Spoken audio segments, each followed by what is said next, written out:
Hello, welcome back to the channel. So today I'm going to try to play some catch up. So here we are at, what are we, mid-June already, and I still have plants that need to get planted out. Now theoretically you can plant plants all year long, even in the brutal hot August sun. The only concern is of course watering and making sure that the plant can take up the nutrients and the water that it needs to survive the heat. That's why it's generally not recommended. Again, all you experts, veteran gardeners, you all know this. So today I'm going to try to eliminate some of these plants on the table, get them planted out before it gets to that August heat, because it's the last thing I really want to be doing. I have a variety of plants here. I'm just going to touch on them real quick. I have elephant ear, I have some dahlias, I have some basil. I'm going to show you what I'm going to do with the basil. It's going to be pretty cool, I think. Is that it? I think that's it. Oh, and irises, duh.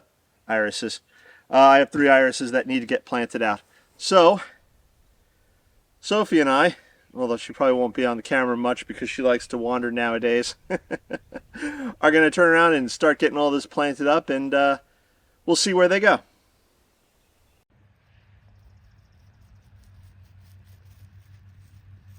First, I'm going to plant the elephant ears. Now I'm in the bed alongside the driveway, and I already have some elephant ears there. Right here I have silver foxgloves, and I just have 2 elephant ears left, which I'm going to drop right here, I think. And there's no, if you've been following the channel or if you've been paying attention, I don't have any design patterns or techniques that wow, this mulch is a little compacted. I'm going to pull that back a bit. But I don't have any design patterns or techniques that I follow yet. I can always come back later down the road if I want, and I can dig up the plants and I can rearrange them if I wanted to do a particular design of any sort. Right now I'm just trying to get plants in the ground, and I'm trying to put the plants in the right spot. If I put a plant like this astilbe, may not do great in 8 hours of full sun, but in its location currently, where it only gets, let's say, 4 hours of full sun, it does wonderful. You can see how beautiful it is. Or even maybe some of these cannas or bugleweed.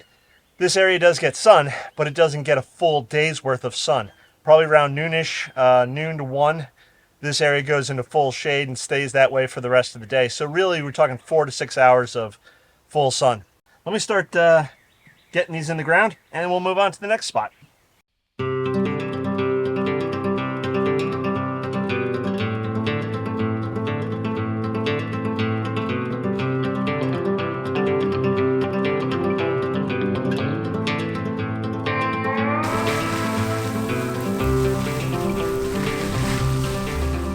So here we are in the front garden bed, and I have 4 of these dark opal basils, and I'm just going to try to squeeze them in right along here, along the path to the bird bath, and we'll see how they perform.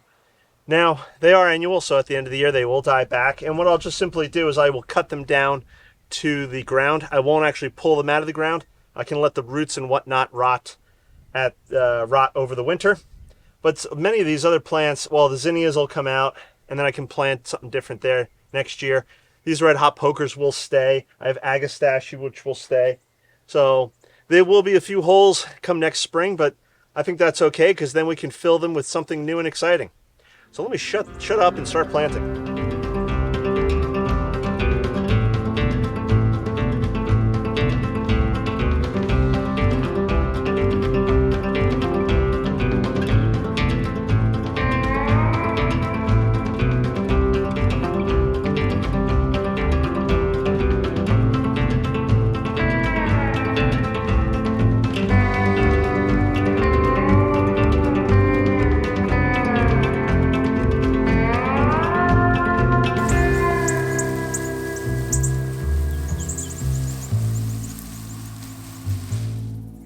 Okay, so right here in front of the splash pad and between the walkway, I'm going to plant up 3 Siberian irises.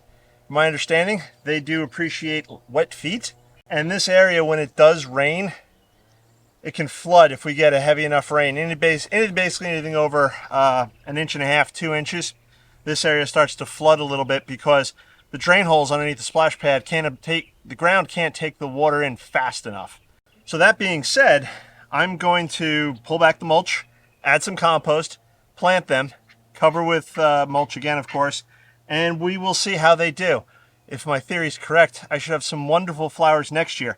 Let me talk about the 3 irises that I do have here. Again, they're all Siberian irises. One is Kaboom Double. This one is Black Joker.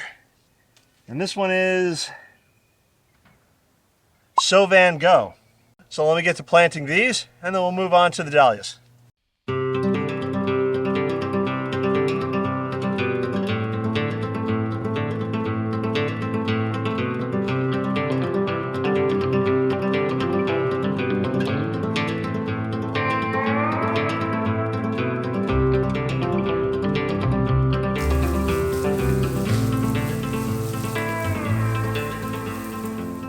Okay, so here I am in the dahlia bed, and I have 3 dahlias to plant up. The first one is going to be called Cornell. That one gets to about 4 foot. The one that is off camera, I'm looking, looks like I got Floodlight, and that is also another about 4-footer. The last one I have, I'm going to plant towards the back here, and that's Cutie Patootie, and that gets to 5 foot allegedly. We'll see. So I'm going to get to planting these up, and then we'll wrap up this video, and maybe Sophie will give a final inspection and thumbs up.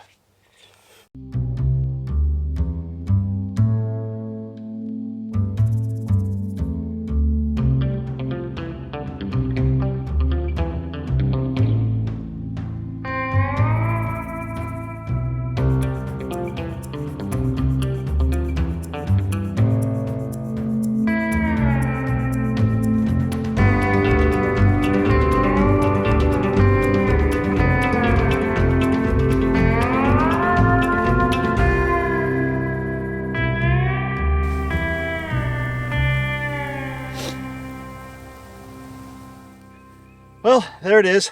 The last 3 dahlias that I have this year, I believe, are planted. I don't expect much from them this year. This is their first year, but who knows? Maybe get some beautiful flowers. I know a lot of the other dahlias back there are flowering right now, and they are looking pretty spectacular. One can only hope that they survive and thrive. And I'll do more about the dahlia bed later in the year, and I'll talk about how I'm going to handle it again in the fall.